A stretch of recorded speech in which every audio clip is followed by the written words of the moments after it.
जुन पार्टीको सभापतिको घरमा 3 दिनसम्म लगातार पैसा जल्छ अनि त्यही पार्टीको महामन्त्रीले पार्टीको शरीरको आधा भागको छाला फेरेर सभापति बन्छ अनि उसैले भन्छ हामीले काङ्ग्रेस बदलिसक्यौँ, अब देश बदल्छौँ भनेर।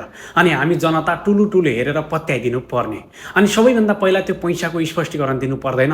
अहिले विभिन्न पार्टीले अनि त्यही पार्टीका विभिन्न नेताहरूले त्यो पैसा त एआई हो, फेक हो, यहाँ समाचार बनाउनेले गलत बनायो, त्यसलाई एआईमा रूपान्तरण गरेर बदनाम गर्नका लागि, बेइज्जत गर्नका लागि यति धेरै पैसा देखाइयो भनेर रोइलो मचाइरहेको छन् अर्कोतिर।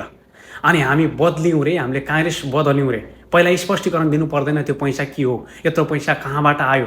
अहिले पनि शेरबहादुर देउवा त्यही पार्टीमा छन्, पार्टी छोडेको पनि छैनन् होइन। अहिले नयाँ भनिएको काङ्ग्रेसभित्र नै छन्, तिनी पनि काङ्ग्रेस नै हुन्। पहिला पूर्व प्रधानमन्त्री हुन् हौ, 5 पटकसम्म प्रधानमन्त्री भएका, 6 पटकसम्म।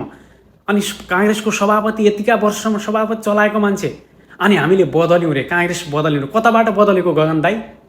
कताबाट? तलबाट कि माथिबाट बदलेको काङ्ग्रेस? आफू सभापति भए, पेलेरै जबरजस्ती भए पनि सभापति भए भन्दैमा हामीले चाहिँ काङ्ग्रेस बदल्यो भनेर पत्याइदिनु पर्ने। पहिला त त्यत्रो 3 दिनसम्म लगातार जलेको पैसाको स्पष्टीकरण दिने होला। आफ्नो पार्टीभित्र कोले गद्दार गरेको छन् तिनीहरूलाई हेर्ने होला। आफू बदलिएपछि चाहिँ आफ्नो पहिला राम्रो गर्ने होला नि त, आफूभित्रको छानबिन हुने होला नि त।